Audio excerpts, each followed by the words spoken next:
Merci, bonjour à tous. Ça fait plaisir, vous êtes très nombreux. Bravo aux intervenants avant moi, bravo à l'intersyndicale en lutte, bravo à tous les défenseurs de la paix que vous êtes. Merci également aux organisateurs et aux bénévoles qui rendent possible ces manifestations qui sont l'honneur de la France.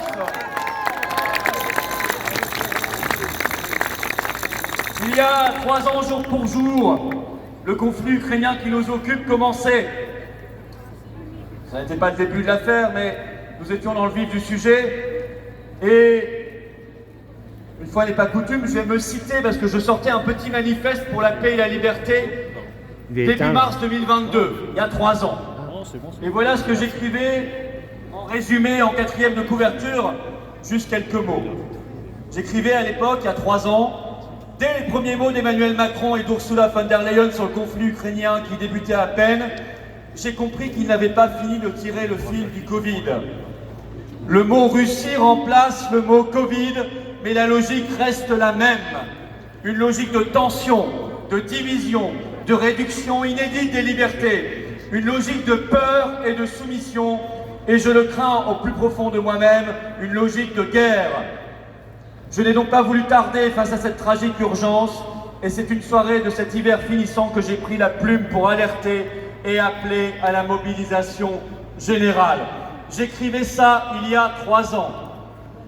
Nous avons vu, il y a 3 jours, Macron à la télévision, l'autre soir, pour un bis repetita du Covid sur l'air du « Nous sommes en guerre ». Ayez peur, nous entrons dans une nouvelle ère. Toujours les mêmes grosses ficelles de la peur, du mensonge, de l'exagération, et notamment cette histoire de menace existentielle que représenterait la Russie. Foutaise. C'est la peur. Ils ne cherchent pas à convaincre, ils cherchent à soumettre.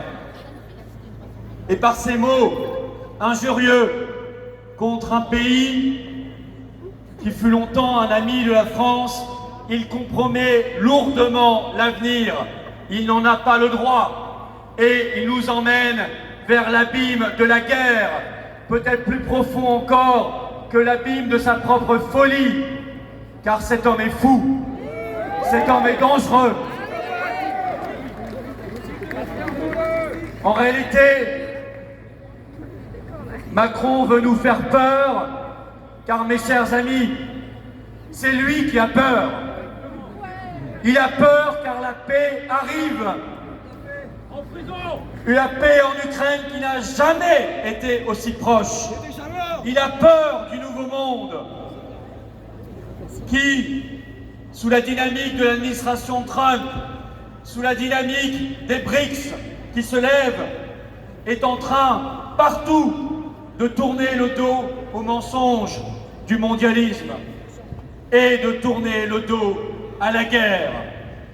Macron a peur, alors il est obligé, comme l'Union européenne, de tomber le masque. Puisque la paix arrive, fonçons vers la guerre, nous dit-il. Et chacun comprend alors que Macron, bien sûr, n'a jamais cherché la paix, qu'il n'a même jamais eu, évidemment, le souci du peuple ukrainien. Il faut être bien naïf pour croire que Macron se soucie un seul instant depuis 3 ans des Ukrainiens. Il s'en fiche, car s'il avait le souci du peuple ukrainien, alors aujourd'hui, il ferait tout pour que la guerre cesse, pour que la guerre et son cortège de morts, de destruction, plusieurs centaines de morts par jour, cessent. Mais non! Lui, il veut que ça continue, que ça accélère, qu'il y ait encore plus de morts, de souffrances et de sang qui coule. Non, Macron, depuis le début, suit un autre agenda. Il veut la guerre pour faire peur et soumettre les Français, pour utiliser la guerre. Jamais on se soumettra. Et peut-être, qui sait, pour surfer sur la guerre et imposer ce troisième mandat qui lui est normalement interdit. Avec cet homme, le pire est toujours sûr. Alors mes chers amis, c'est notre devoir d'être là. Et ce sera notre devoir d'être là dans les jours, les semaines et les mois qui viennent. Car la lutte commence, la résistance commence. Et la résistance nous mènera à la victoire. Mais Macron n'est pas seul dans son entreprise criminelle. À côté de lui, au-dessus de lui, il y a l'Union européenne, qui elle aussi a peur de la paix qui vient. L'union de la mafia. Elle aussi a son agenda. Et son agenda a besoin de la guerre. Vous l'avez encore vu jeudi à Bruxelles lors du sommet. L'Union européenne est de plus en plus folle. Une toupie dingue, hystérique, qui tourne de plus en plus vite sur elle-même, sans but, et qui crie hystériquement « La guerre, la guerre, la guerre, la guerre !» Elle n'a que ce mot-là à la bouche, l'Union européenne. Son agenda est simple. Faire le même coup d'État que pendant le Covid. Mais cette fois, non plus sur la santé, mais les affaires militaires. L'Union européenne, évidemment, veut son armée, car elle veut être un État. L'Union européenne veut sa bombe nucléaire, qu'elle nous piquera et que Macron lui donnera sans broncher. Ursula von der Leyen veut être chef de guerre, chef des armées. Elle veut son uniforme de Kaiserin, la grande impératrice de la guerre, de la grande Europe, face à la méchante Russie. Nous avons déjà connu ça par le passé, et ça nous a mené à des choses très négatives. Là aussi, la ficelle est bien grosse. Mais mes chers amis, tout ce petit monde, cette petite oligarchie de corrompus, appartient déjà au passé. Macron, Ursula, on ne mourra pas pour l'Ukraine. On ne mourra pas pour vos lubies, pour votre corruption, pour votre idéologie de mort. On ne mourra pas ni pour BlackRock, ni pour McKinsey, ni pour l'Union européenne, ni pour un quelconque empire. Le peuple français a commencé largement à se lever pour dire non à l'envoi de troupes françaises en Ukraine. Les derniers sondages montrent que 65% des Français s'opposent vigoureusement à tout envoi de troupes françaises en Ukraine. Nous sommes la majorité, nous sommes le nombre, nous sommes la masse, nous sommes la vérité et le vrai. Et c'est pour ça, mes chers amis, que nous allons gagner. Pas un seul soldat de France ne mettra les pieds en Ukraine. Nous ne laisserons pas couler le sang des fils de France au Donbass. Et nos soldats eux-mêmes font déjà savoir qu'ils sont contre cette perspective. Et en ce 8 mars, jour de la femme, je m'adresse en particulier aux mères, aux mamans de France. Avez-vous envie que votre fils aille crever dans le Donbass? Ça sera à vous, mesdames, les mères de France, en premier, de vous lever pour éviter cette perspective que l'humanité reproduit régulièrement dans son histoire et qui ne conduit toujours qu'à des drames. J'ai confiance dans le courage des femmes de France. Ce sont des lionnes. Elles ne se laisseront pas faire. N'est-ce pas, mesdames?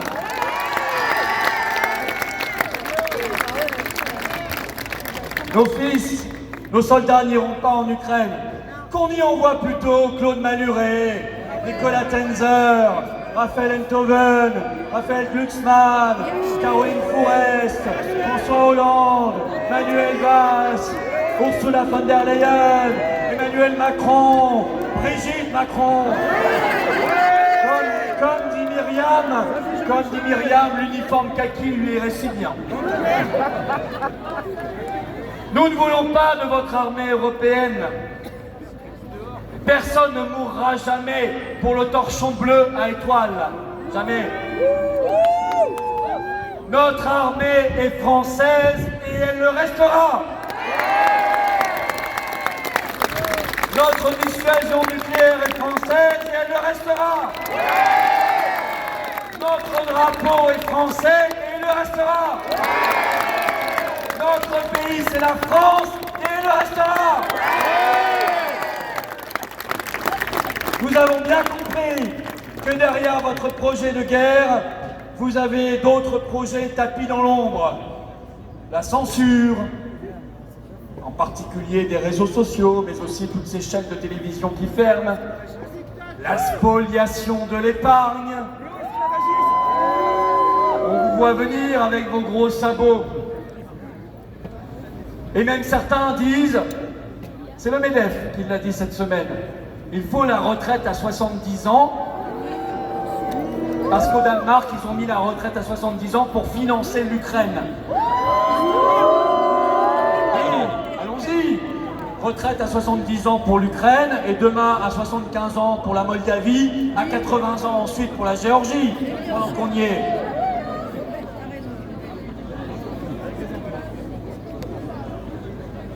Macron, von der Leyen, vous ne ferez rien de tout cela. Vous trouverez face à vous un peuple de France, fier, solide, résistant, debout, libre, grand, courageux, brave, exceptionnel, héroïque.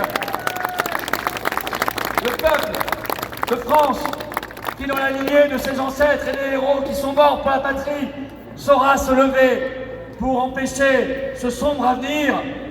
Et vous boutez hors de France, vous n'avez rien à faire à la tête de notre pays, vous êtes des traîtres, et les traîtres, on leur réserve un drôle de sort. Bravo!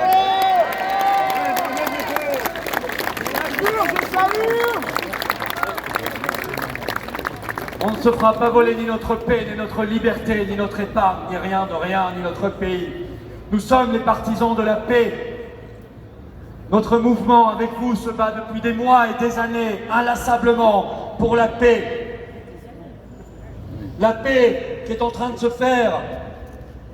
La place de la France n'est pas à aboyer pour la guerre. Non, la place de la France libre, est à la table de négociation de paix. C'est ça, c'est là la place de la France, de la vraie France.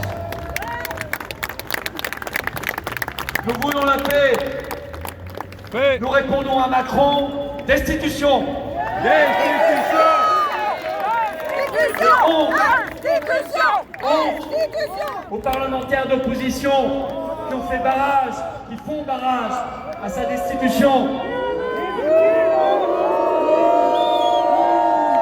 Honte au RN, parti de traîtres qui du rassemblement est passé au renoncement, et du renoncement est passé à la soumission, et de la soumission à la trahison. Refuser la destitution de Macron aujourd'hui est un crime du même niveau que ceux que commet Macron. Parce que nous savons, et quand on sait, on a le devoir d'agir.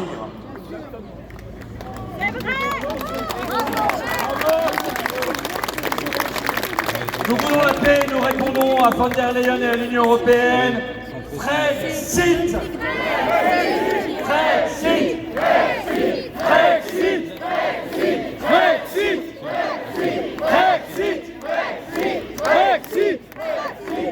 C'est la France libre qui fera la paix, la France sortie de la machinerie mondialiste.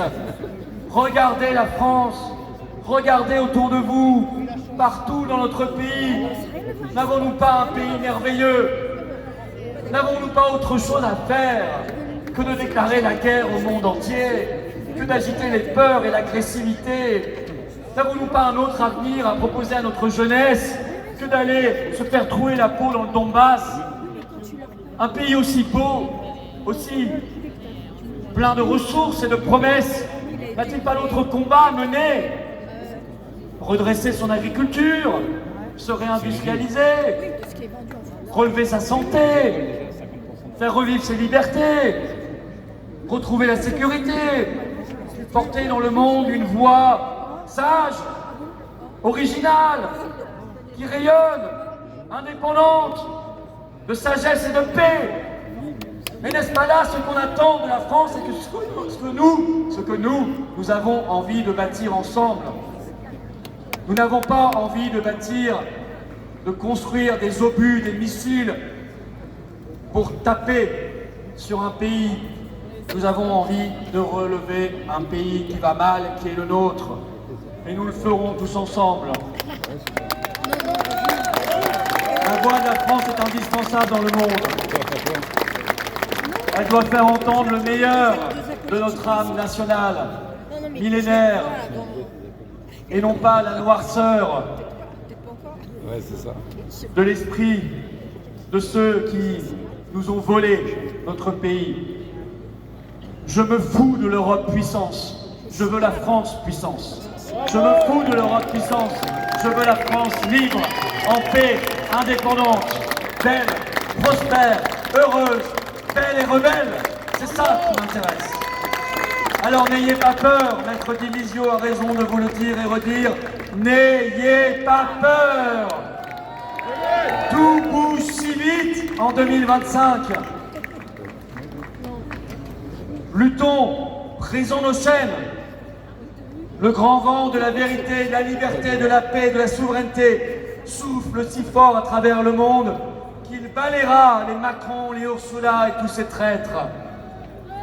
Allons, enfants de la patrie, soyons dans le combat pour la France libre et la paix. Au travail, toute action est utile. Chacun apporte une goutte d'eau, mais c'est bien un moment, la goutte d'eau supplémentaire qui fait déborder le vase de la colère et qui nous fait triompher. Vous serez peut-être cette goutte d'eau qui fera la différence et nous fera gagner. Allons voir chacun de nos compatriotes et disons à chacun de nos compatriotes de nous rejoindre dans cette dynamique de libération et de paix. Notre victoire n'est pas possible, elle est certaine. Vive la liberté, vive la résistance, vive la paix et vive la France libre!